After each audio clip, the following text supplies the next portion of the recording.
Welcome to the Geek podcast, where this week we have a grab bag. I'm Void, and I'm here with my co-host Beej. No, grabby things, grabby hands. Today we're talking about a grab bag of stuff. We have a bunch of mini topics. We kind of put them together into what we are calling our mini topic grab bag.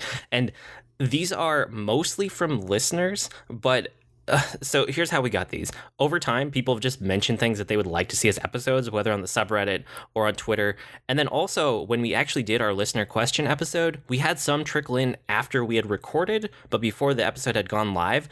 And we'd kind of just taken all these and thrown them in our topic idea list. And I realized that a lot of these are things people want to hear about, but they aren't things that we could necessarily talk about for an entire episode. So we're going to just do a bunch of them right now. We're going to move through them fairly quickly, but it should be fun. We'll see how this works out. I don't know how long it's going to be either, so this is kind of an experiment for everybody. Yeah, it is. I like the idea of this one when we were talking about it, because it's not necessarily a Q&A. It's just kind of discussion that people wanted to hear, so I think it's really exciting where they didn't necessarily ask a specific question about it. It was like, hey, thoughts on this? And it's like, yeah, we can talk about pretty much anything. Right. And because of that, I actually didn't capture like any of the names of anyone who these are from. So if you sent these in, thank you. We love that you listen. We love that you send us questions. I'm very good about getting who sent us which question for a Q&A episode, but like this one, I have no idea where any of these came from. So If you sent it, thank you. But yeah, we should probably... Thank you and sorry. Yeah, and sorry. Next time I'll do better. I promise. We should probably get into it then. So the first one is the Uncanny Valley. And someone wanted to know our thoughts about it, and then someone else just kind of said, I don't even know what that is. Can you give us a primer? So Uncanny Valley is a term that's used in like graphics, basically. Usually CGI is when you're talking about it, or, video game graphics. Robotics a lot of times will have that too. Yeah, you can use it in different contexts. But most of the time, if we're talking about video games, we're talking about the graphics of it. And it's when the visuals get so close to realistic that it almost looks human, but it's slightly off. And you can't always even tell when you're looking at it why it feels off, but you look at something and you know that's not human, and your brain just rejects it, and it rejects it hard. So it's to the point where it rejects it, where you're almost scared of it at a primal level. Like, there is something wrong with this.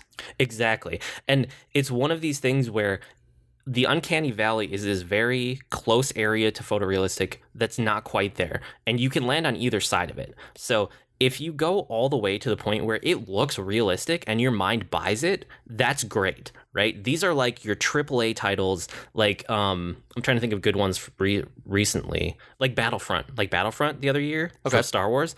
That definitely is like, that looks real, It feels real. And most AAA games usually fall on this side of it now. They have giant teams behind the engine that make the graphics and the models and everything.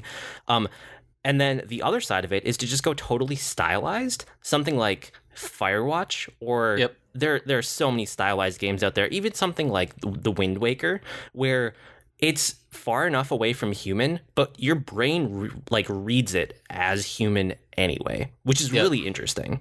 It's really cool because of being able to look at it's a lot of times for me the feel of realism, not the look, where that's why stylized works so well for me, is that I hate modern video games. Photorealistic graphics do nothing for me. I think they're ugly because my brain sees the Uncanny Valley and rejects it so hardcore that it gives me disdain for the entire project that it's on. It really does creep me out. Where like Tarkin in Rogue One, it took me so long to accept him as a character in that movie. And because of the Uncanny Valley part of it, I knew immediately it was CGI, and I was just nitpicking it subconsciously. Video games do this for me a lot. Like, I can just oh, that's a really good A-wing, but look at this, how it flies. Look at this, how they put the textures together. Something's wrong with this. It's ugly to me. Like things when I see like Uncharted 4, like I can see that the graphics are phenomenal, but I hate them. I would much rather have a Wind Waker style graphic or Mario to see something HD and stylized, because it feels more real to me than someone trying too hard to make it real, if that makes any kind of sense. No, it does. And for me, I don't land so much in the black and white hate versus love, which is, this is typical of us, right? This is true. This usually happens. You're much more black and white than I am. But the realistic graphics, they start to just feel the same to me. Like once you reach realism, everything looks real to the point where it all looks the same. So the realistic graphics are not games that stick with me for their visuals at all. Whereas something like Firewatch from last year totally stuck with me. It's still stuck with me. I actually replayed it this week after our, end of the year episode a few episodes back. I wanted to re-experience it. And the stylized graphics in it they spoke to me so much, and the visuals stuck with me the entire year. Whereas something like Final Fantasy 15, which I love, like I don't care about the graphics in that game. They're fine, right? They look like good objectively, if you can be objective about this kind of thing, which, questionable if you can even do that.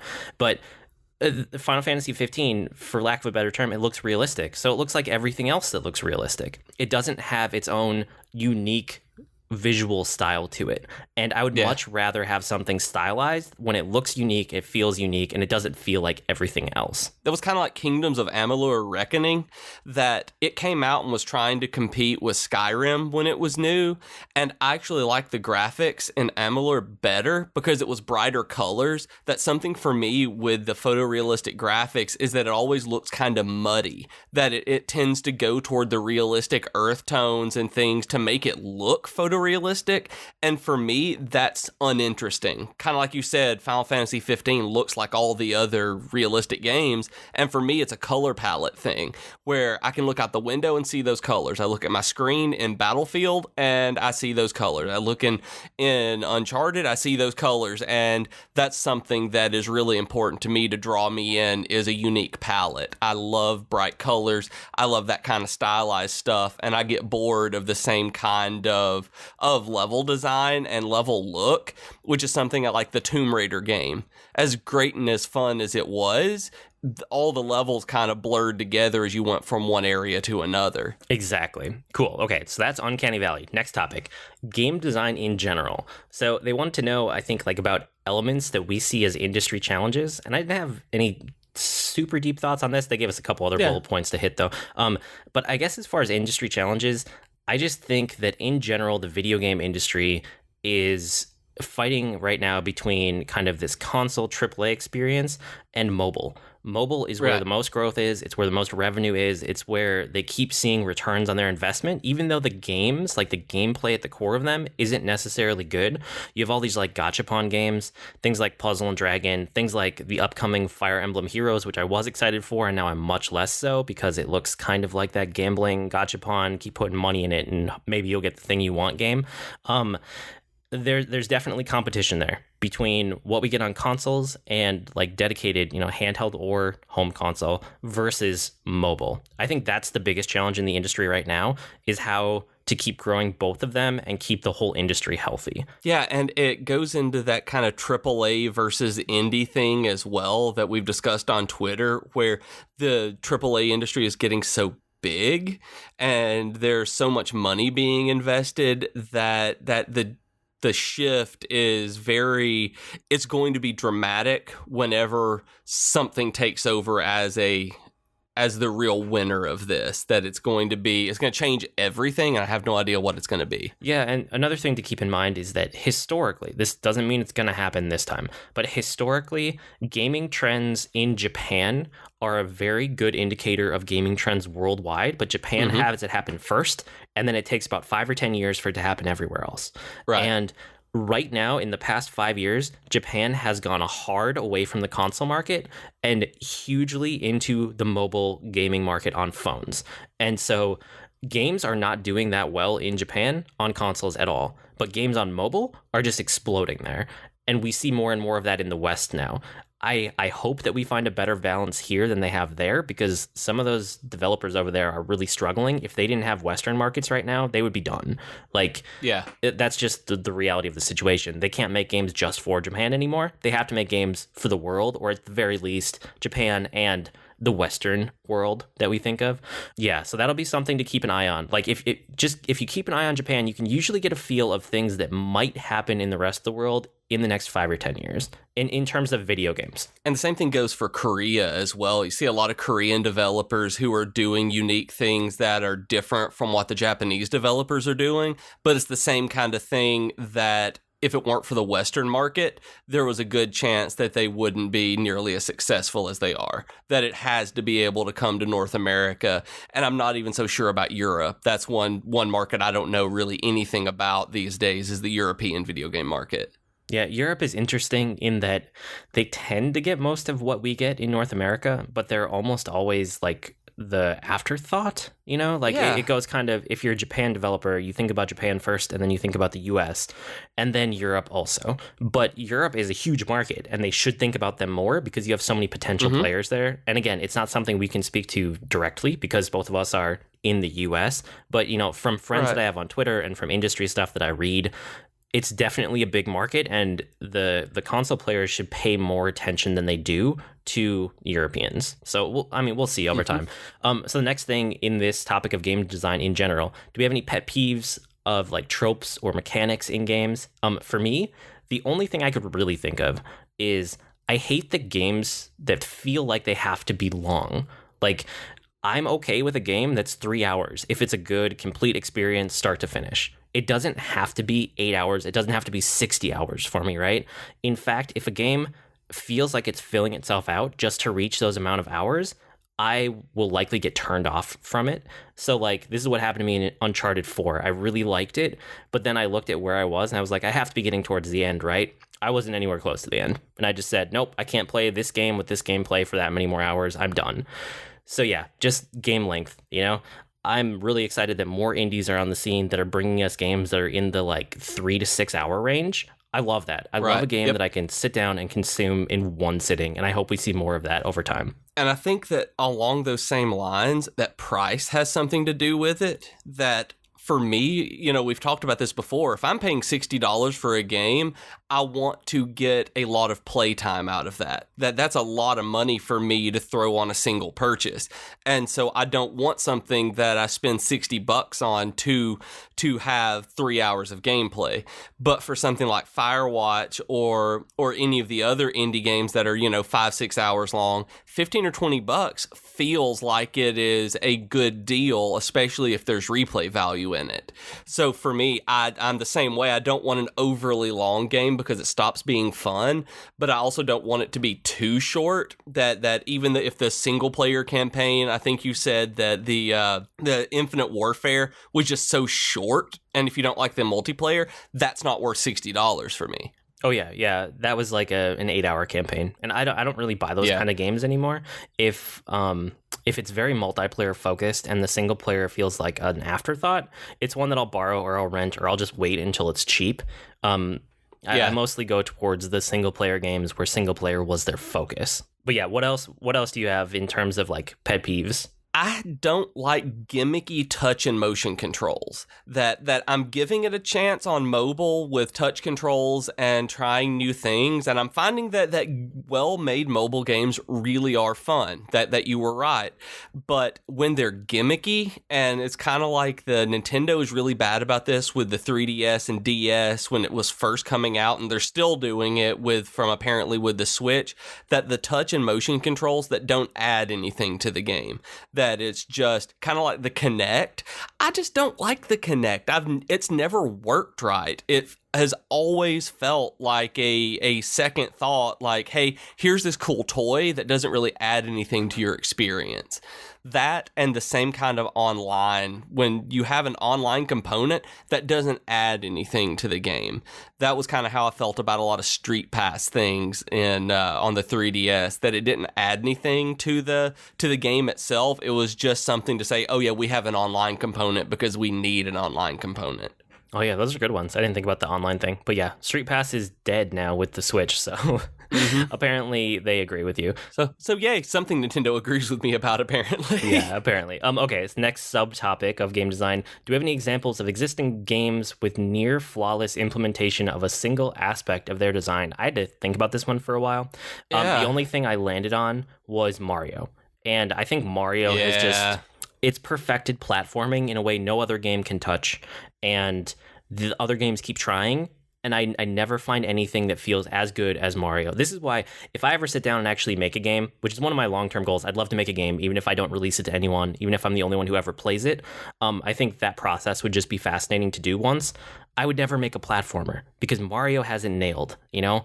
We don't need other platformers on the market because, like, I have Mario. I'm happy with it. I mean, I know we do. I know we need variety. We need competition. We need things that feel different. But in my mind, Mario is the pinnacle of platforming, and it's one of my favorite series ever for that reason. And a lot of times when you're playing a platform game, specifically a 3D platform game, I always find myself comparing it to Mario 64. To this day, I still compare things to the precise control of Mario 64 that I have never felt that much control. Even in future Mario games, in Sunshine and Galaxy and even further, which were fantastic, I've never felt just that perfect intuitive control that I did in Mario 64. And to this day, 3D platformers, I get frustrated at because they're not Mario. Yep, exactly. That's why that's my pick. And for me, it was actually Ultima Online. Thinking about this, it was Ultima Online has the best player community that I've ever seen. Like in terms of just putting people in a world and letting them exist and come together, I've never found a game that was as easy to feel a part of a player group, that you just kind of fall in with people.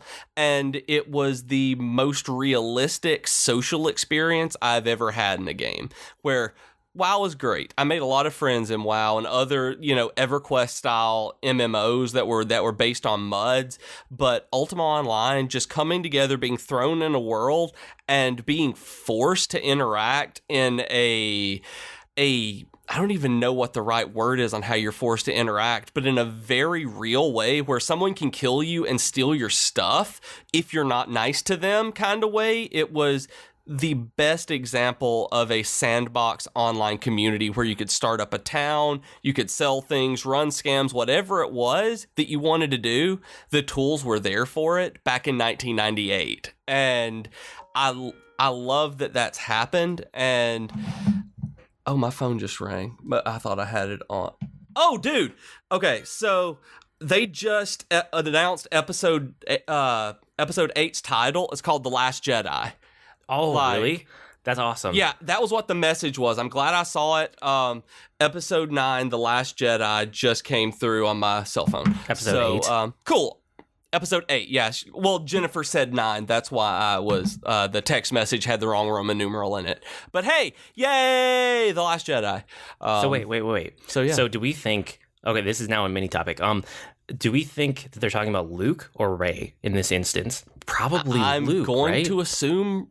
Yeah, probably Luke, because who knows if Rey, we don't know what's going to happen with Rey, and we don't know if she's going to complete her training. This is true, and what's going to happen. Or they kill off Luke in this, like in episode 8, and Rey's the only one left. That could be too. Yeah. Or they might be talking about Kylo. They could be talking about Kylo. He was trained as a Jedi by Luke before he went to the dark side. Maybe he's the only one with the full training left. But if it's The Last Jedi, that means that something's going to go down. I wonder if Luke's going to make it through the movie now. This is interesting. I was always hoping that Luke wouldn't make it through the movie, because I was really hoping episode 9 was going to be primarily about the new cast, that they were going to do a lot more with them instead of, episode 7 being looking for Luke Skywalker. I was really hoping that episode 9 was going to be moving well beyond the original cast, so maybe this is a way for me to get that part from it. It feels like they needed to move beyond, like this is handing off the torch between old cast and new cast. So that wouldn't be out of the realm of possibility to be the next thing, is if Luke is huge in this one and then he's done. Like if this is the end of his story, that would make a lot of sense. Okay, cool. next mini topic in game design was maybe touch a little bit on Bartle's taxonomy. So if you guys don't know what that is, it's basically like it's almost like a personality test for gamers, and it tells you what kind of gamer you are. And honestly, it doesn't apply as much as it used to. He developed it specifically for MMOs, and people have tried to apply it to all games everywhere, which is not what it's intended for, but it's still an interesting tool to take a look at. So if you haven't ever seen it, you can just Google it, Bartle's taxonomy, and you'll see it. And you can there's a bunch of different tests online for free. So I think they kind of wanted to just know beyond that, beyond us telling our audience about it, where you and I fall. So I know for sure that I fall into Explorer first because I just like experiencing games, especially the story. But Explorer is the one that's like off the charts for me. And then my secondary one is Achiever. And that kicks in sometimes, but not all the time. So it's not nearly as prevalent. But yeah, I'm definitely Explorer and Achiever. And for years, I was a killer. Like, that was so hardcore how I played MMOs, that between raids and PvE stuff, that was part of it, but also other people. If I could kill other people in an MMO, I know you and I have talked about how I used to be just this hardcore griefer in PK, that I would do anything to ruin another person's day online, and I would just murder them straight out. People would walk up to my house in Ultima Online. Yeah, if they were within the same couple of screens, I'd kill them. Just straight up. Lure them to my house so I wouldn't get a penalty of some kind. Just whatevs. But now you're not like that. Now I'm not like that. Now my days are actually spent more achieving things. Like the achievement thing that I hated when they started introducing those are now kind of that carrot dangled along. It's like, I don't know why I want this badge that gives me 10 points that I'll never get to do anything with, but man, I have to eat that cake. I have to grab all of these moles out of these holes to be able to say that I'm the mole master, or whatever it is. Like, I want to be the mole master, and I have to do achievements. Like, they drive me crazy if I don't get them as I see progress on them. And then, like, I do explore around. I like seeing things, but I can't. That's not one of my primary go-tos. It's probably my second nowadays, though, because mostly achieving and then wandering around and exploring. Yeah, that's funny that both of us are Achiever Explorer, but it's like reversed, because I will not do an achievement just to do the achievement. It has to be something that I look at and I assess, and then I decide, yes, that is worth my time and effort, and I think it's cool. So yes, I'm going to do this, and then I commit to it. But that's like so far below exploring and experiencing just everything that there is, like, you know, the story or the setting or whatever. Like, that's what I'm in the game for. Show me a new thing, you know? I don't really care about having to feel like I need to achieve things unless I pick it for myself and then take that on internally. Yeah, I totally get that. Kind of like the Platinum Trophy on Final Fantasy 15, where you're like, yeah, I can do this. I want that. And you work toward that goal. Yeah, exactly. I was close to it, and then I looked at it, and I really thought about, okay, how much time does this take? How much effort? Is it worth it to me? Yes. And then I committed. But it's a very thoughtful thing with me. I won't just do it because it's there. Okay, next mini topic is our perspectives on the cost of games. So it's kind of like they wanted to know about current gen consoles versus mobiles versus PC, and why does it feel so weird to drop $10 on one platform and you'll drop $10 on another platform without even thinking about it. Yep. For me, I feel like the main driver of this is the App Store, and everything else kind of flows from there. The iOS App Store has totally devalued software in general for the general public. And yes, this includes very gamers. Much has. Yeah, I mean, gamers are part of the general public. Like, so many people are in the App Store, and, you know, the Google App Store as well on Android, which they don't charge nearly as much as iOS even. Like, it's hard to make money on Android from Android developers that I've talked to. It's a very hard market to actually get to pay anything for any money. But the iOS App Store, everything is so cheap. Like, we're used to everything being so cheap on there. Most games are free. The ones that are most successful are free. The ones that cost money for a long time, they were all 99 cents. And finally, in the last year or two, some of the premium games are more like $3 or $4. It's rare to see them above $5. But if you do, it's a big company like Square Enix or something releasing a game like Final Fantasy that used to be like $50 or so. And yeah, it's just totally skewed our perspective on how hard it is to make software. So as somebody who has done web development for years now, and I've gotten brought into projects for giant companies that end up being web apps that their internal teams use, like, guys, software is hard. It's really hard to make.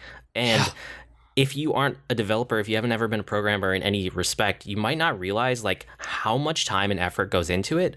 So to have months and months, if not years and years of your life or a whole team's life go into an app that then gets released for 99 cents a pop or for free, and you hope people do in-app purchases, like it's crazy that we are where we are right now in terms of how much things cost.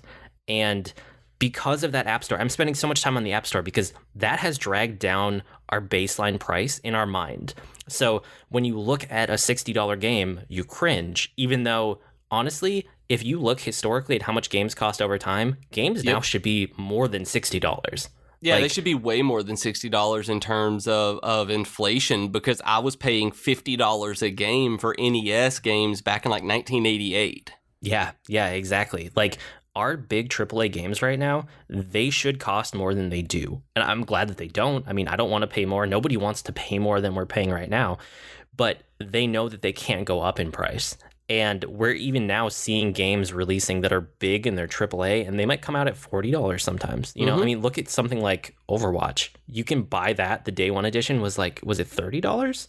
Something like that? No, I think it was $39 for the for the day one, and then the Origin edition or whatever it was called was $59.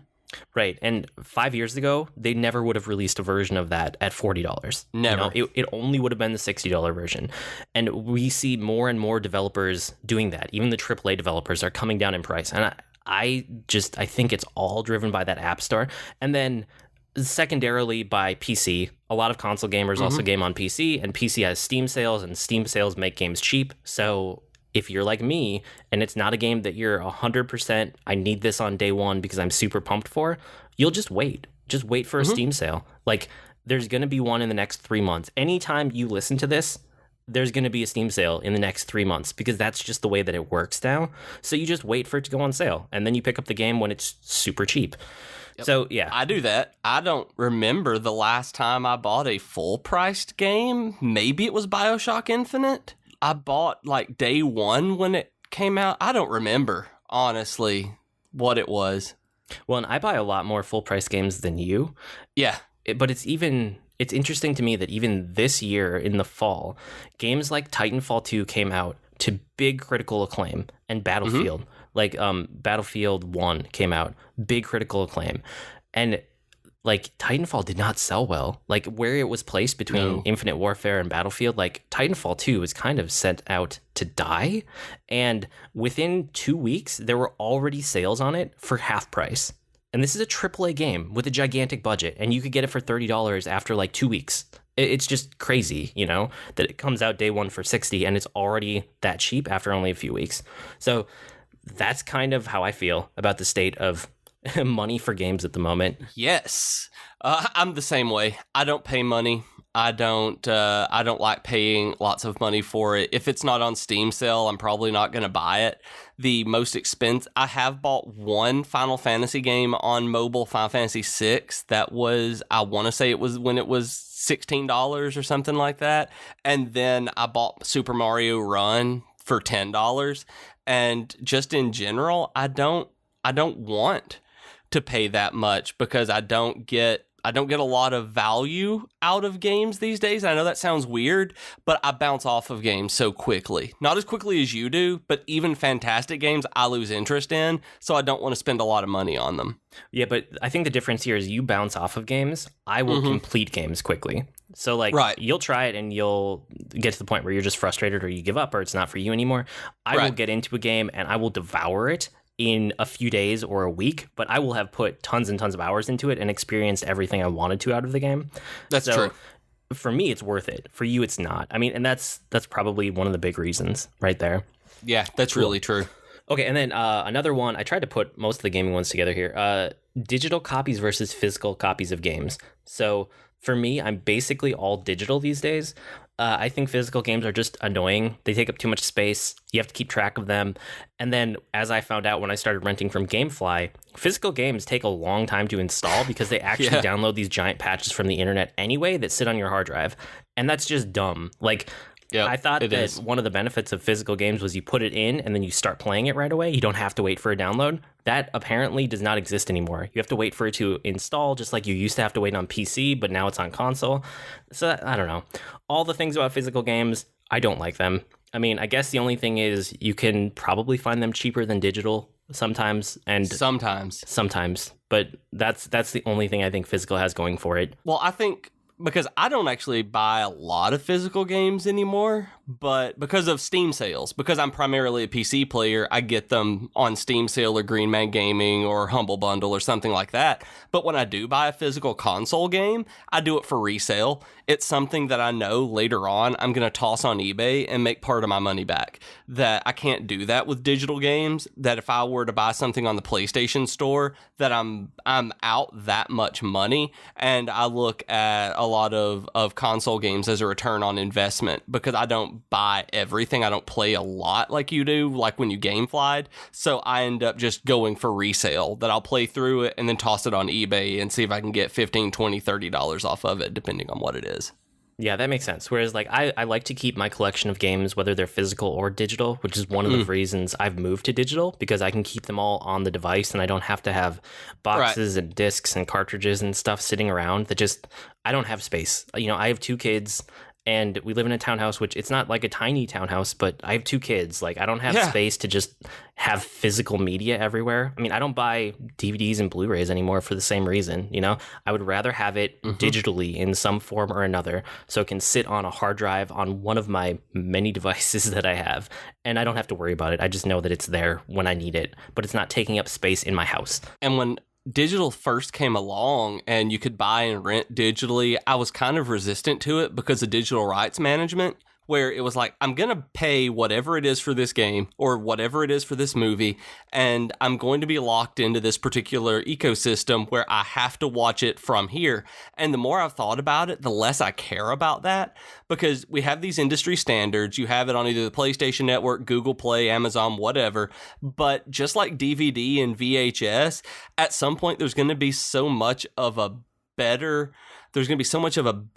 product later that we're not going to be even watching that in the same way. We're not going to be using it the same way, and probably won't pop in any of the DVDs I bought either. Even though I love the movies, I'll get them in whatever the new thing is that I want to see it. And same will go for the digital ones I bought. Yeah, and talking about this recently with you and putting together the show notes for this week and talking to my wife about like the movies that we do have. I mean, basically all of our main movies that we've bought, we try to find some version that has no rights management on it that we can download. I can keep on the Plex server downstairs, our main kind of hub for the house, and we can just stream it to all of our Plex apps on every device that we have. So I think what I'm going to do pretty soon is pull the trigger on going back through every DVD in our collection, putting all of those onto my Plex server, and then just putting the DVDs in the back of a closet somewhere in a box so they don't have to be on a shelf. That makes a lot of sense. I've actually sold a lot of mine at yard sales. Those are huge around here, yard sales.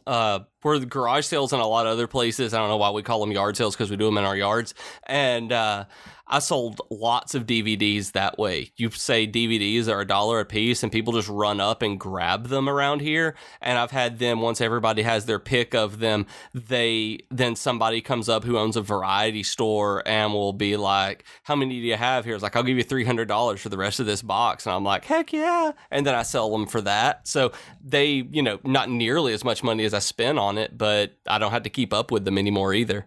Oh, wow. That's super cool. I should think about that if we ever do a garage sale or something. Yeah, it's great. Sweet. Okay. Who is your favorite Jedi? So for me, I still think, honestly, there aren't a ton of Jedi in the current canon. So I think my favorite one from the old canon would have been Jaina and Jacen, who were the twins of Han Solo and Princess Leia in the old expanded universe, which doesn't exist anymore. All of that is legends now. But they were 2 of my favorite characters. I read everything that they were in from when they were like little kids in the little kid books, and I was a little kid reading them, all the way through all the craziness that the expanded universe got up to. Yeah, Like they there's a sure lot did. of there's a lot of craziness in there, and I loved those two characters all the way through their entire character arc until they stopped writing them because they reset the canon for Disney. So Hmm. if I have to pick something in canon, I'm tempted to say Rey, but I'm also gonna say she's not a Jedi right now. She's not a Jedi yet, and sorry, I couldn't help it. She's not a Jedi yet, so I don't think she's a good enough pick because she probably doesn't count. Right. So and I think you have this one on your list too. I got to go with Ahsoka. I really like Ahsoka from Clone Wars and from Rebels, and I love that she's kind of now a gray Force user, even though she has primarily Jedi training. She's not a Jedi, but she was a Jedi, so I'm gonna count her. I'm gonna pick Ahsoka for my choice in the new canon. And I love Jason. Like, I never really got into Jaina as much. I was never as interested in her character. Did you get far enough for her to become the Sword of the Jedi? No. Okay, yeah, she gets really, really good then because I know what you're talking about. Jason was kind of more primary for a while there, and then when it gets to the part where Jaina becomes the Sword of the Jedi, her character arc picks up a lot. Okay, that's great, because Jason was always more interesting to me because of what happened in the new Jedi Order, with him looking at the Force as not having a light and a dark side, but simply existing, and I loved that idea and how he explored that, and when he went to the dark side, spoiler alert, and, you know, Jaina and everyone had to start going after him, I only got about halfway through that series, so I didn't get to the point where I actually saw Jaina do all of that, and when he went into Darth Caedus and all of this. I love Yoda. Yoda is so cool. Like, Yoda's my favorite, especially once they started fleshing him out in Clone Wars and things like that. Like, I don't even know what it is about Yoda that I love so much, but I've always just really, really loved him. I've got a Yoda statue in my room, like with latex skin and hair and everything. Like, I just love him. It was a Christmas gift a long time ago. It was great. I hated Ahsoka whenever Clone Wars came out. Like, when they gave Anakin Ahsoka as an apprentice, I truly hated her. Like, she was annoying. She was just terribly obnoxious to me. I didn't like watching her. She was kind of whiny. And then as the series went on, she had one of the best arcs I've ever seen.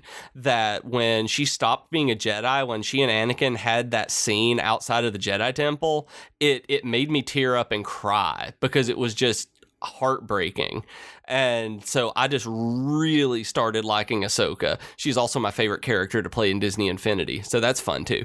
And I like Rey. You know, she's not a Jedi yet. We'll see if she's the last Jedi. Who knows? But I think they did such a good job on casting and writing her in The Force Awakens that I just like. She's fun to watch, and I can't wait to see what they do in the rest of the sequels to see like how much more fun she's to watch, that they could do so much with the character that I hope they do. Yeah, she's amazing casting. Cool. Okay. What product, so it could be game, movie, show, etc., anything, do you want to like, but you just don't? For me, I talked about this a lot actually last week when I was talking about Stellaris. So it's a whole genre of games. It's just 4X games in general. There are so many things about them that I should love, that I think I love, that I love in other contexts, but I pick up a 4X game and I almost always bounce off of it very quickly. Yeah, I should stop buying them as much as I do, but I'm always drawn in by 4X games. I don't know why. I do the same thing with building games. Games like Minecraft, I think it was called Portal Knights was another one that I tried that I really thought I was going to like. And I love the idea of these sandbox building games. And then I play them for about an hour and a half. And I'm like, well, this is not for me. I cannot do this. And I either return it to get a refund or never touch it again. That the same kind of thing happened with Stardew Valley as well. When there is very little direction, like, I have to have some direction for it. And I felt like those kind of games need a bit more, not necessarily questing, but just goes into the achievement part of me. Let me have some kind of internal goal, like external goal to work toward, while I can find my own internal goals that I want to do. So building games, and I keep watching lots of British sitcom pilots. That I want to like British sitcoms. I like a lot of British dramas. Like, I love British TV, but I cannot get into sitcoms. That the production quality of so many of them feels off to me that I want to like them and just can't. I think the best one that I've seen, that I watched the entire series, was called Whites on Hulu. That one was hilarious to me because I like food. I like chef shows so much, like we talked about the documentaries. Whites was really fun for me because it was a kitchen sitcom. I love how you just admitted to loving British dramas, but you still won't watch Sherlock. I know. Okay, so next topic is role-playing morality, and I think this came out of an earlier discussion when you had talked about your old days in Ultima Online and being evil and all that. The first time we had that discussion, I think this was a follow-up comment or question about that. So it was mostly... are we ever like evil in RPGs? Especially, I think the person knows that you and I don't really do PvP anymore. So they were wondering if we're ever evil in RPGs where it's like a single player game. Like we're not hurting anybody else. The only person that we would be hurting would be like an NPC that's just, it's computer. It's not a real person. So this is an easy answer for me. No. Like I'm just not evil in RPGs. That's not me. And I can't play against it. Like I've tried to go down an evil path just to see an alternate storyline. I can't do it. Like it just goes against who I am and like what I like to be when I'm playing a role in a game, which I probably speaks to something about me, but I don't know. So no, I don't really ever do evil. And I think it speaks something to me as well, because I used to play evil all the time in RPGs. I would want to do that. Like KOTOR 2, I remember Knights of the Old Republic 2, I loved being dark side. And same for Knights of the Old Republic. Like it was so much fun to just destroy people with force lightning and make these choices where I knew that these characters who liked me would die. And I did the same thing in the Old Republic when the MMO came out, that I went for a Sith Inquisitor as hardcore dark side as I could, and it was so much fun for me. And now it makes me so sad, that it makes me legit sad. Like not even like, oh, that's not a good thing to do. It's like it affects me when I think about what would happen if this were real life. I get so invested in these kind of video game narratives that since I'm pretty much driven by empathy at this point, that I'll get legit sad if somebody gets tortured in a game, or if I saw a Walking Dead mobile game advertisement on Facebook last night, and it was like, do you feed this girl and survive to the zombies and survive, or carry her away and maybe not? And I'm like, why would you feed this girl to the zombies? That's horrible. Why would you ever do that to a child? And like this ad got to me. Like I'm so driven by empathy that everything, like I don't kill bugs in my house, I take them outside. Like I'm the kind of person who I really have this level of empathy and compassion that even with knowing that it is a fictional narrative, I cannot bring myself to be even remotely bad. I'll go out of my way to be the good guy in these now. And to tie this back into that, I almost always go with like the good path. I think a lot of this falls on the game developer's shoulders in a way, because so often the choice is pure good or pure evil.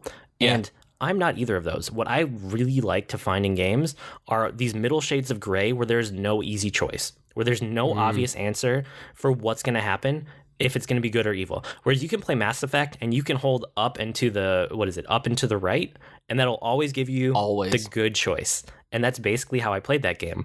I want games where I have a bunch of choices and I don't know how they're going to turn out, and I have to make a hard decision, because that's much more like real life.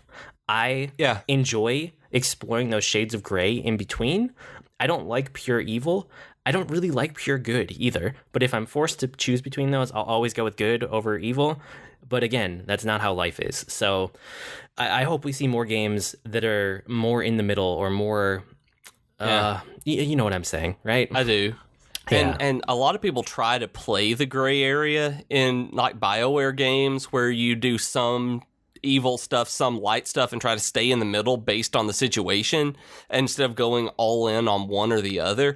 And in a lot of times that will gimp your character to where you don't get bonuses that would help you out later. So it's just like there needs to be a, middle of the road, neutral benefit sometimes. Yeah. Okay. And then their other question that went along with this was like, in the games that do have morality, how do we decide what kind of person you want to be? For me, I most of the time I'm just being myself. Sometimes if I'm playing something like a few of the Telltale games that I've played, I try to step into the role of a character because it's an already existing character with a different set of morals than I have. So I might play them slightly different. But if it's not a predefined character, if it's something that I create and I'm inhabiting, on my own from scratch, I basically just play as I would play if I were there as a real person. Yeah, pretty much. Yeah, these days I really do. Yeah. Okay, cool. And then this one, it kind of tied into the next question. Someone had just asked us about KOTOR, which, if you don't know, it's Knights of the Old Republic, which is Star Wars, the RPG from BioWare that's huge, that everyone probably knows about it by now. So KOTOR and KOTOR 2, I loved Knights of the Old Republic. I couldn't get into 2 because I ran into bugs and glitches and stuff, and I just couldn't, I physically could not progress it. And I actually tried to go back to it recently because the PC version has mods and fan patches that fix all of the issues. But those games just haven't aged very well. I love them at the time and I love what they are in my memories, but they aren't games I want to replay through because they haven't aged as well as a lot of other things. They just don't feel modern at all. You can see all these things that, oh yeah, I know why they did that at the time, but it's annoying now. So mostly I want a KOTOR 3.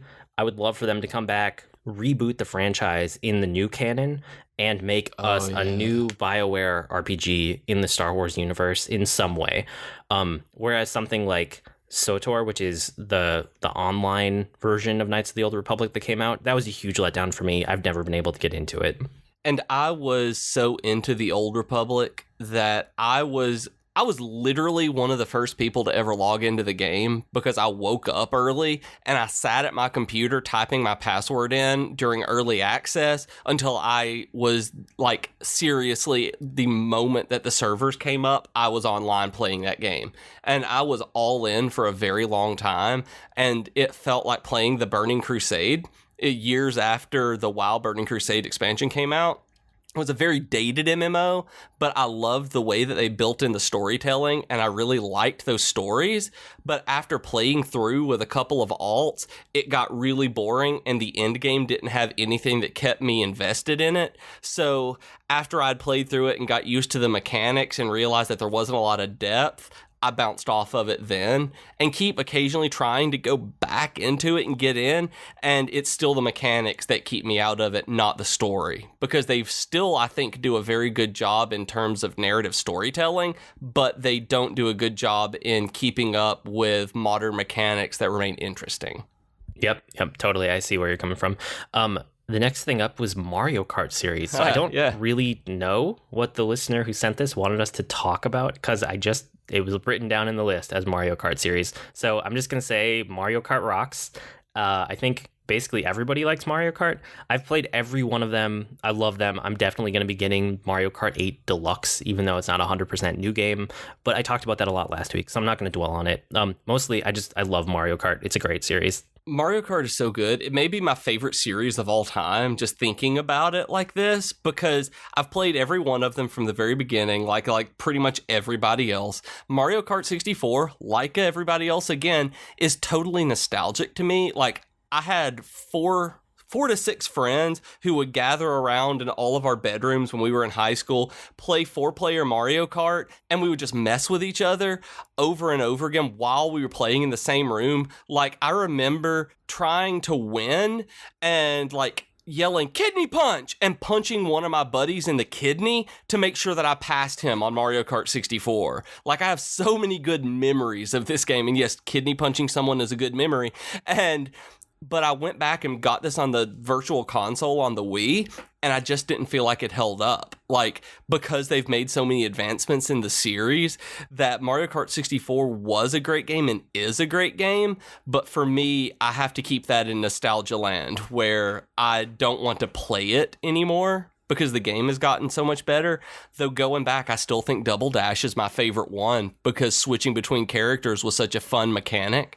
And this also, Mario Kart was the series that let me get my wife into playing video games because we started playing it. We bought we brought my Wii with us on our honeymoon, that we made sure that we had Mario Kart. We went to a cabin in the Smoky Mountains and we played Mario Kart as part of our honeymoon, just spending time together. And so Mario Kart Wii was just, it's hugely important to me because of that, because it was something that brought us together and let me share something I loved with her that she had never been able to experience before. And that's what got her used to holding a controller and playing any kind of game, because she had never done that before, and no one had taken the time to slow down and not just destroy her in competitive games like that, so that she learned what the buttons did and learned what any of this meant. So it was fun teaching her how to play video games through Mario Kart. So I just love them. I hold them in a very high esteem. That's super cool. I also like your terminology, the nostalgia land. I might have to use that going forward when I banish games and I just decide to leave them in my memory. Just banish them to nostalgia land. That's just where they live. Yeah. Okay. So cyberpunk is the next topic, and there were a couple subtopics, and this is one that somebody asked us to cover as a topic, and we were like, oh yeah, we could do that. And then we sat down to think about it, and I realized that I didn't have a lot to say, but I had a little bit to say, so it ended up here instead, because I think you feel pretty much the same. So general thoughts about cyberpunk. I like it in theory. I like it in theory a lot. I rarely ever actually like it in execution, in any form, like video games, movies, books, anything. Sometimes I do, and I'll talk about those in a second. But overall, I like it in theory. I don't really like the execution very much.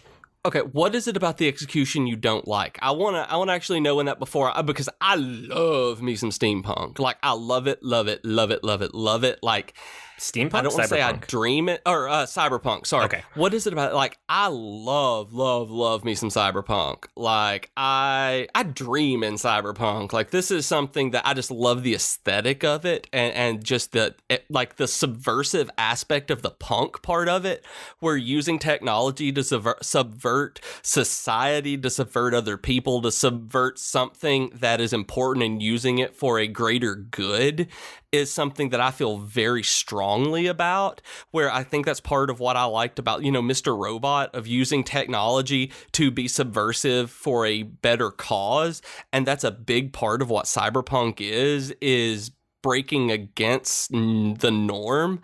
And so I love the aesthetic, the genre of cyberpunk in pretty much all aspects, and except video games. I don't really have any good cyberpunk video games I've ever been able to really get into, but in terms of other media, tabletop games, card games, movies, books, I adore it. So I want to know what it is about the execution in all of these that you don't like that I do. I don't 100% know, but I want to say part of it is that often it's a little bit too pretentious. Like, it's so into itself that, like, it's pushing a message on you so hard that it never takes time to just, like, establish a cool world. Because almost more than any other genre, cyberpunk always feels like it has an agenda that it's putting on you. Like, yes, it has to make you think that, like, this culture is wrong, this culture is right. Look at how much we're rebelling. Oh, we're rebelling so hard. Look at my punk hair and my cyberness. Like, yes, it's so blatantly in your face about it that it detracts from the world that it could have created if it wasn't so fed up with itself. I mean, I don't know. Okay. Does that kind of make sense? Yes, because it does very often come across as self-important. Yes. That it takes itself so seriously that it's very hard to get past that. Kind of like you said with Mr. Robot, when it started getting into the drug aspect of it, that it was so serious and that was what it was dealing with, where I completely understand that. And I have a hard time with certain things being self-important and taking itself so seriously. Like, I don't like realistic dramas and historical dramas that do that take themselves so seriously.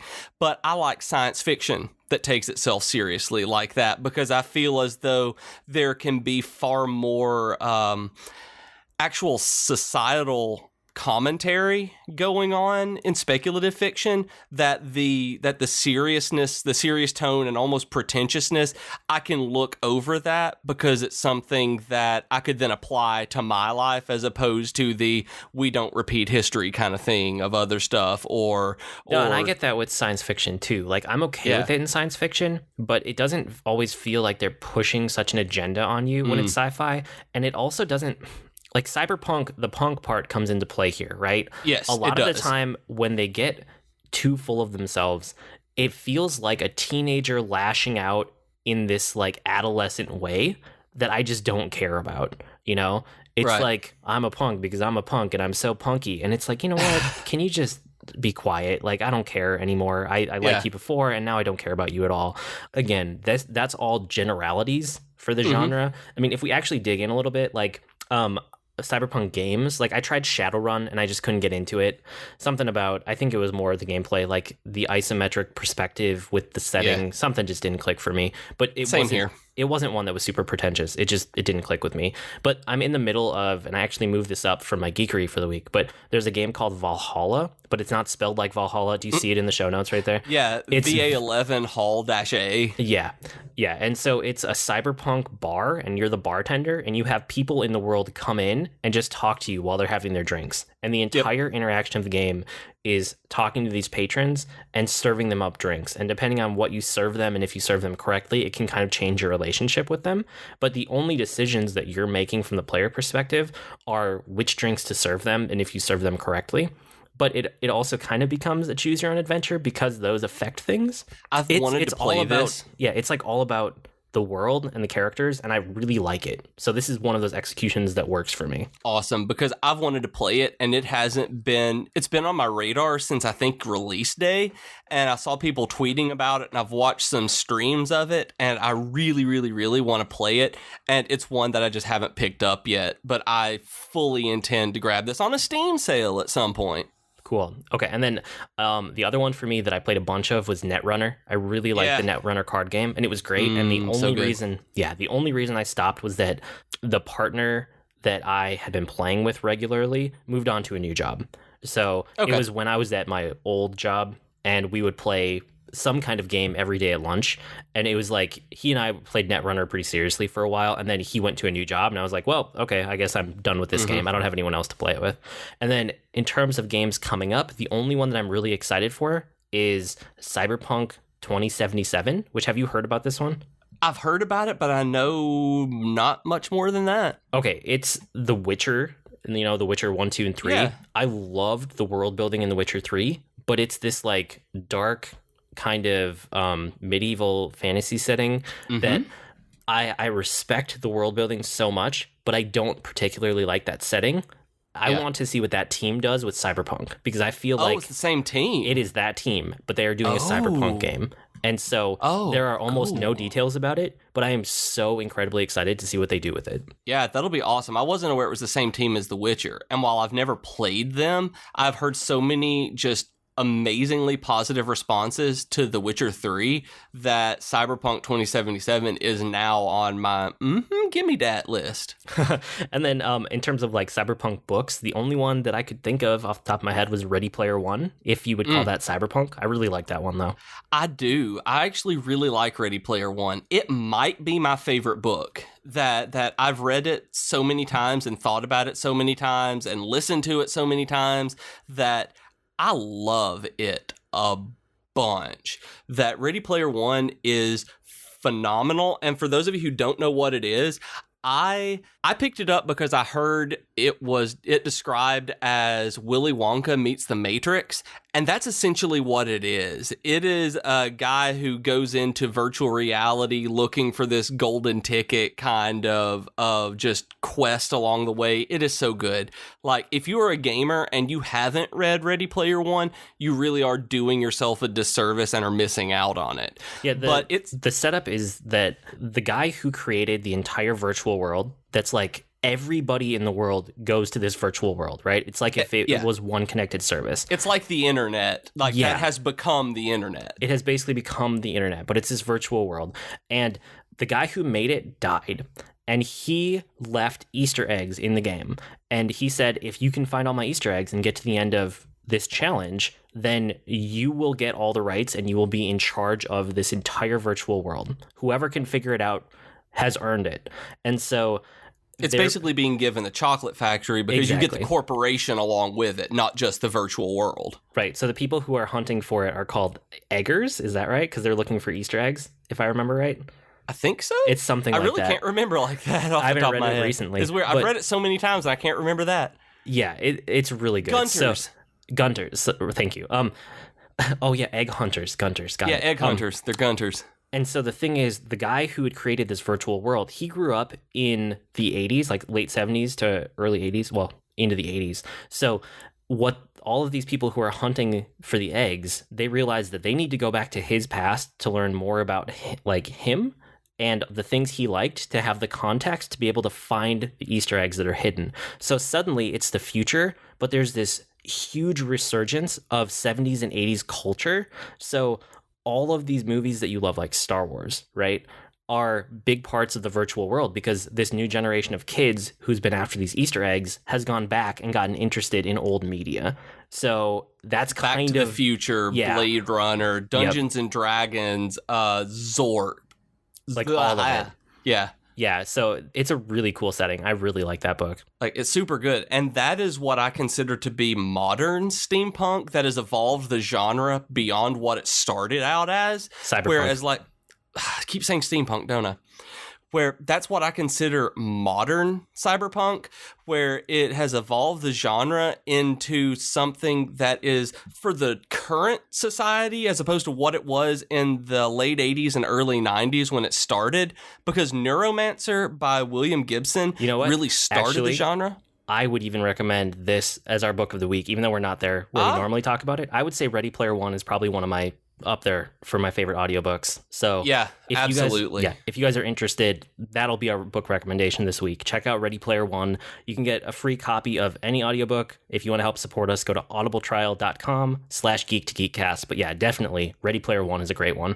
Yeah, it's one of the best narrated audiobooks I've ever listened to. Yeah, it's really good. And if you guys haven't read it and you haven't ever been aware of Neuromancer by William Gibson, I suggest trying it, but I don't think you're going to like it. Hey, that happened to me. It started the genre. It is great for what it did. It created the term cyberspace. Like, we owe so much of the idea of the internet to Neuromancer and the way that we use it and interact with each other on it and just think about it. We owe so much to William Gibson. But it is very hard to read. It doesn't make a lot of sense, and it takes itself so seriously that it makes you stop reading it. You probably won't like Neuromancer, but I suggest giving it a shot. If you don't like Neuromancer, I really suggest Snow Crash by Neil Stephenson. It is my favorite cyberpunk book outside of Ready Player One. It is hardcore true cyberpunk. Snow Crash is about using the internet and the virtual worlds that eventually become things like Ready Player One and let you like look at the idea of how people and the world interact together with cyberspace, that what happens in cyberspace affects the real world, and like getting a virus in cyberspace can, how it affects your brain when you're plugged in. It's great. It is so good. Like, I can't even tell you how good Snow Crash by Neil Stephenson is. It's also slightly hard to read, but it is not Neuromancer. I love Altered Carbon by Richard K. Morgan.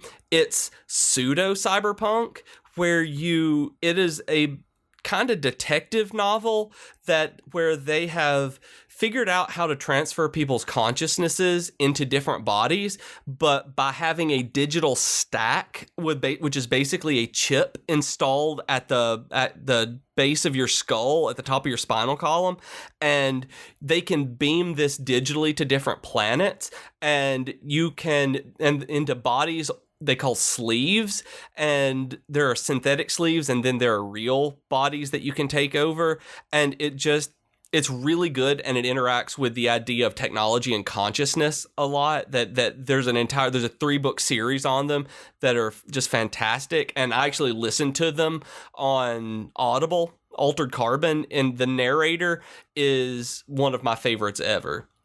That's an interesting one. I've read that one too, and see, that's one where I think either it hadn't aged super well or like the writing, something about the writing style didn't click with me. But I very noir. It is very hard boiled noir cyberpunk. That's it. Yeah, I loved some of the concepts, but I did not like the noir genre that it fell into. I think the ideas there are really important in it. I think they're really interesting, but I totally understand falling away from the tone. The third one was the hardest one for me to read because of that hard boiled noir tone. And then I saw you had Blade Runner on here, but you have the book, which is interesting because I've never been able to actually sit through the entire movie of Blade Runner. I get extremely bored, and I just... Understandable. I don't see anything interesting in that movie at all. Despite, yes, I've talked to many, many people about this. You don't have to let me know that there are a bunch of versions. I've tried them all. It's just something about it. It never clicked with me. Like, it's so slow and so boring. But I read Do Androids Dream of Electric Sheep, and I was ways into it before I realized that it was the same world and it was what it was based on. Do Androids Dream of Electric Sheep? There were a lot of interesting concepts in it, and I could see how I would like a different adaptation of that book. I just don't like Blade Runner for whatever reason. With the new Blade Runner coming out, I can't even remember the number on it. What is it, Blade Runner 2029 or something along those lines? It's something with some date on it. And I think you may like it then. I'm hoping I do. The first one was very much an 80s movie where it felt like a cyberpunk take on an 80s it was an 80s adaptation of a cyberpunk novel that was written by Philip K. Dick. And that is all you need to know on why it was drawn out and why Void doesn't like it. But I think this new one, you may like it because it will be paced like a modern movie. And that's what I really look forward to is having, because you're absolutely right about Blade Runner. It's hard to watch sometimes. Like, there have been times I've started like, no, I'm not finishing this today. But I think the new one, being modern, will have the same feel. And what I'm hoping for is the same feel as The Force Awakens in terms of using what we've learned about cinematography and applying it to that genre and making it more interesting and watchable. Cool. Yeah, I hope that I like it. I'm going to wait and see what the reviews say, and I'm going to talk to people who know me, who go and see it. Right. And hopefully I like that one better than I liked Blade Runner. Yeah, I hope so too. But yeah, those are our thoughts on Cyberpunk. Like, I love it, and I think I love it for the reasons that Void hates it. I love the subversion aspect of it. I love the punk part that takes itself so seriously. And that's fine. That's fine. Yep. Everyone, whatever, it's true. Each their own. The last mini topic is, how have podcasts and Netflix changed how you watch or listen to shows? And I think they were talking about like kind of release schedule of content. Mm-hmm. So, Netflix releases a whole season at a time, like we talked about last week a lot. So we don't have to get super into that. I mean, I guess the thing that I would reiterate, and this ties into last week's discussion about Netflix originals, and then everything that I've told you guys about how much I love podcasts in the past too. I'm just a huge like binge watcher and binge listener. So like I said, if I get into a Netflix series, that's the only thing I'm going to watch until I'm done with it, because all of it's there. It's ready for me to dive into. And then as far as podcast, I love finding a new podcast that clicks with me, that I can go back and I see that they have like 100 or 300 episodes, because I will go back and listen to every single one of them. It's just something that I do. And then all of the podcasts that I have that I'm subscribed to, I keep up with those week to week. But when I do find a new one and I really like it, I go back and I will listen to the entire thing in one go. That is so different from me, because I cherry pick episodes of new podcasts that I like. I go through, and even when I truly love a podcast and the host, I tend not to listen to every single one because I don't listen to them constantly. I can't have stuff playing in the background like you do most of the time. So I don't listen to everything like that. I make sure I pick the best topics that are most applicable to me. And then with Netflix shows, it entirely depends on what it is. Like we talked about last week, there are some shows I wait for, binge over the first night, first weekend of them, and others I may watch 1 or 2 episodes, then wait 2 or 3 weeks, watch another couple of them. It just entirely depends on the show and how how I fall into it. Like this last week, I binged 2 seasons of New Girl that I haven't watched in a long time on Netflix. And that was just great while I was lying around kind of, getting over the sickpocalypse.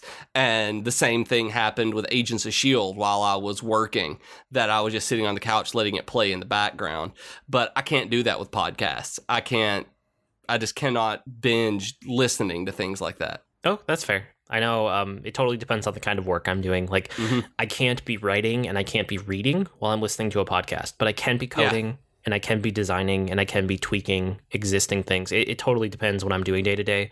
But since a lot of my day to day has been doing a lot of digital marketing that, like, whether it's building websites or launching campaigns or things that don't directly have me reading and writing the entire time, like, I can do all of these other things while I'm listening to a podcast. But yeah, as soon as I have to sit down and write something, or if I'm reading something, I just can't do it. So yeah, it depends on what you're doing for work. I totally get it. Yeah, most of mine has been writing lately, so that's really why I haven't been able to do much of anything other than sit in silence. I mean, I can't even listen to music with lyrics whenever I'm writing.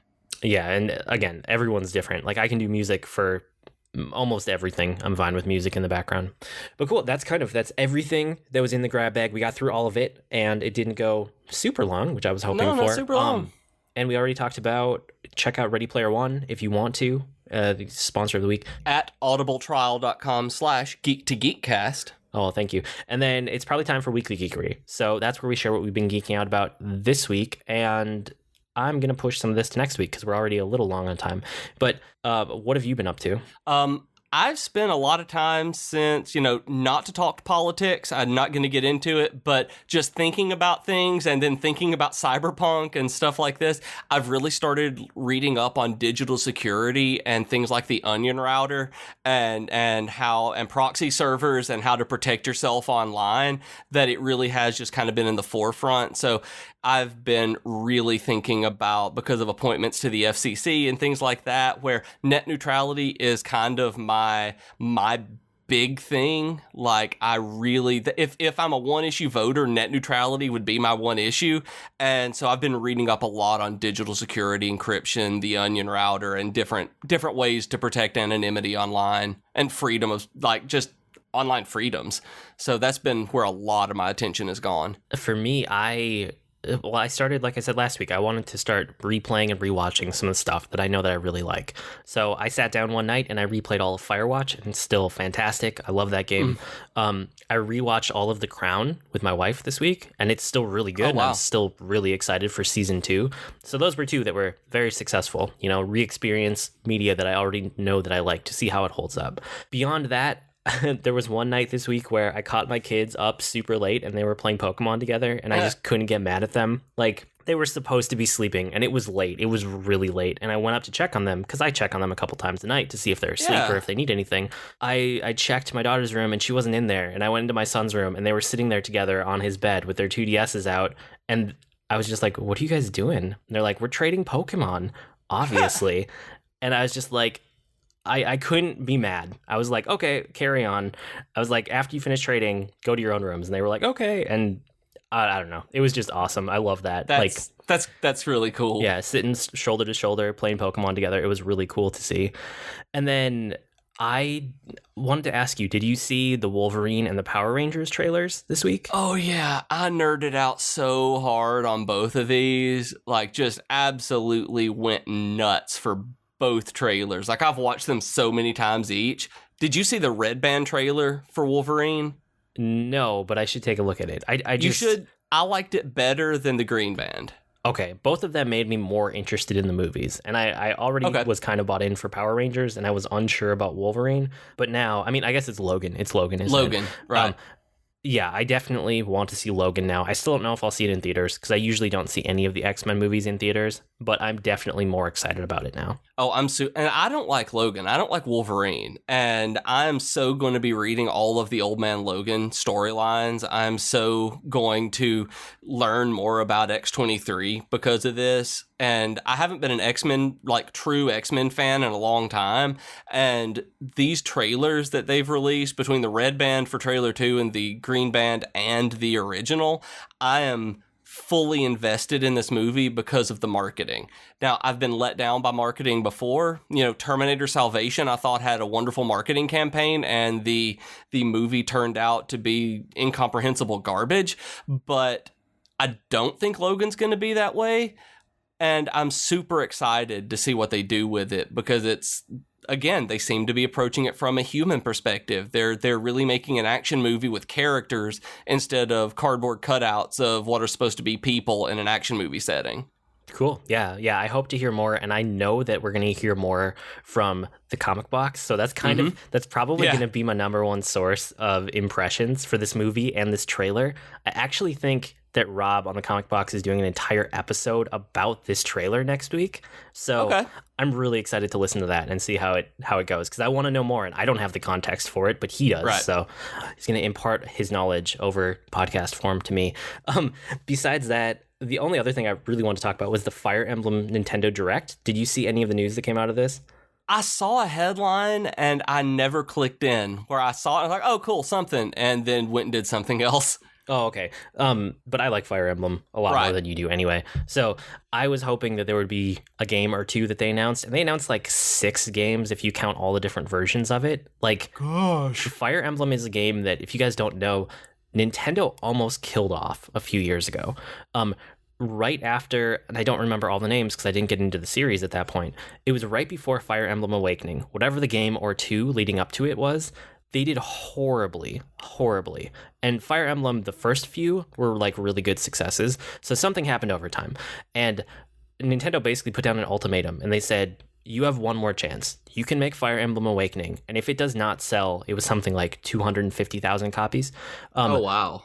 Fire Emblem is dead. We're not going to do it anymore, ever. And they made Awakening a game that is actually appealing to hardcore fans and casual fans, which had never been the case before. Fire Emblem was always only for hardcore people. Like, if a unit died in the middle of a battle, it is gone forever. Like, there's permadeath all over that game, which is why I never played it. Like, I don't have the time for that. I want to keep moving forward. I don't want to have to reset every single battle every time one of my units gets knocked out. Fire Emblem Awakening fixed that with, remember when we talked about difficulties and I told you all the different difficulty settings in Fire Emblem these days? Yeah, which is great, because I'm so not into the permadeath. Yeah, that's a direct result of it being too hardcore. They've come back to the other where you have so many different settings. If you want to play it hardcore, you can. If you want to play it like me, you'll play it on normal, and you'll play it so there's no permadeath. Like, that's generally what I do. But if you're worried about even that, you can play like Phoenix mode, where your characters always get revived every single turn. There are so many different options to choose from. So Awakening was a huge success. Fates came out last year and was a huge success. So they're like doubling or tripling down on it. So the Fire Emblem mobile game is out in a couple weeks here. It's like February 2nd. That soon? Yeah.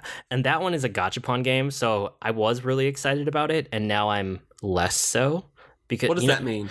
That is a lot of games here use it now too, but it's the primary model of making money in Japan for mobile games. It's where you put whatever fake currency in and you get a random thing back. A gachapon machine is a thing that exists in Japan. You put money into it, you turn the crank, and a little like sphere thing falls out, and you open it up to see what you get. I mean, we have some of those here in the US too, like little toys and stuff for kids.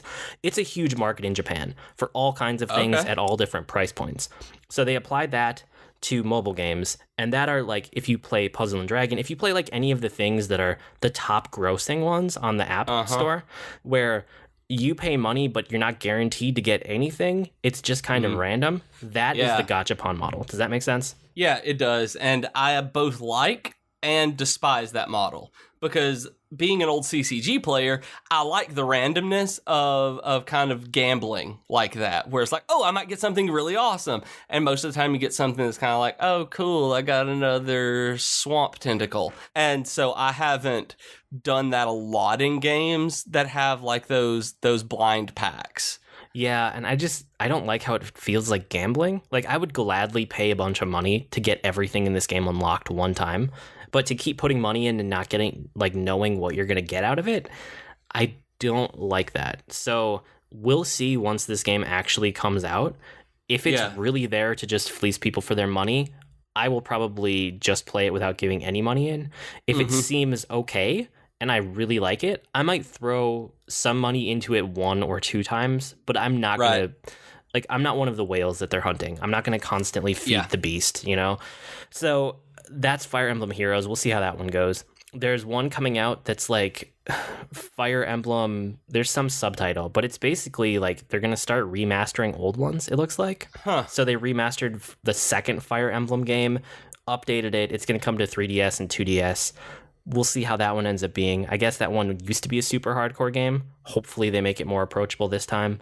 Then they announced that there's going to be a Fire Emblem on the Nintendo Switch, so I'm really excited for that one, even though there's 0 details about it.